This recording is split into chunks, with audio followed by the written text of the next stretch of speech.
Hey guys, welcome back to a new video. I'm Stephanie West. I am a licensed counselor here in the state of Michigan and owner and operator of In Progress Counseling. I know we've had this discussion before, but it's probably been about a year, and I had used the analogy of, I call up a friend and say, hey, do you want to go out on Friday? We don't discuss the plan at all. And, she shows up in a ball gown and I show up in a swimsuit, and we've clearly misaligned what the expectation for the day is. I love this anecdote shared by Jordan Peterson. So he is, I don't think an active professor, but once upon a time was a professor. He does kind of an active lecture circuit. He's a published author. I suspect most of you know who he is. But anyway, one of my more memorable anecdotes that he shares is it was, first day of freshman year, and he walks up to a kid in the front of class and he says to the kid, he says, do you want to play a game? And of course, a freshman, very eager, get on the good side of the professor. The kid's like, yes, absolutely. And then Jordan says, okay, you go first. And there's this awkward pause because no one has any idea what they've just agreed to. Because there's no rules, there's no construct, there's no, specific invitation to something.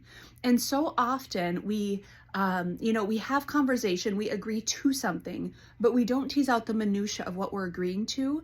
And a lot of miscommunication can happen in that. A lot of missed opportunity can happen in that because there's, I think I'm agreeing to A, but it turns out it's B, and now I'm agitated, or I'm feeling unprepared, or I'm feeling, misunderstood. There's a lot that can go wrong when we don't stop to agree on definitions. So when you're having a conversation with your spouse and you say to your spouse, hey, do you want to go out Friday night? What does that mean? Like, yes, I would like to go out for dinner. I would like to go out and do our grocery shopping together. I would like to go, double date with someone. What are you actually asking? Articulation of expectation is so important. If I don't take the time to give clarity and I'm operating on assumption, the person in the relationship isn't taking the time to seek clarity, they're operating on their own assumption. We can end up at bypasses very quickly, and bypasses, there's a gap between our expectation and reality. That's where anxiety lives, that's where distress grows. So what we can do is we can bridge expectations by sharing definitions. We can bridge expectations by slowing things down enough and saying, hey, you said this, what does that mean to you?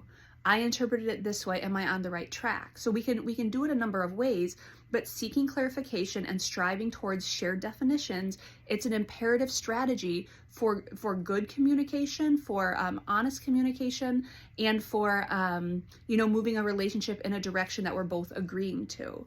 One of my more kind of favorite visuals lately, I was talking to a friend and they were sharing with me this idea of mountain climbers, and several people climbing a mountain together, and they have the carabiners and they connect to one another and they walk together.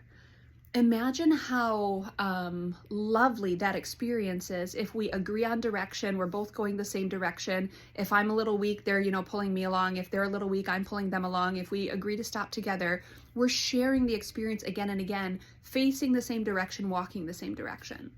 Now imagine the chaos if I'm going left and they're going right, or I'm going up and they're going down, or they're like, no, let's stop, and I'm like, no, let's go, let's go. It's going to be such a high rate of distress, both people highly agitated because we're not oriented in the same direction. And often we don't orient in the same direction because either we don't share definitions or we haven't even checked into, figure out, are we even kind of circling some of the same ideas? We can slow things down, we can seek clarification, we can state things more directly, which can be really hard to say, hey, this is what I'm expecting, or this is my need, or this is what I would like. That can be very vulnerable and hard. But not agreeing on definitions is really one of the fundamental breakdowns that can happen in so many relationships, including significant others, including friendships, miscommunication with family. What am I agreeing to? What am I asking you to agree to? We probably have to flesh that out more often than we do. And it's for everyone's good. If I understand the direction, you understand the direction, we agree to walk together in that direction, well, we could probably get somewhere pretty quickly.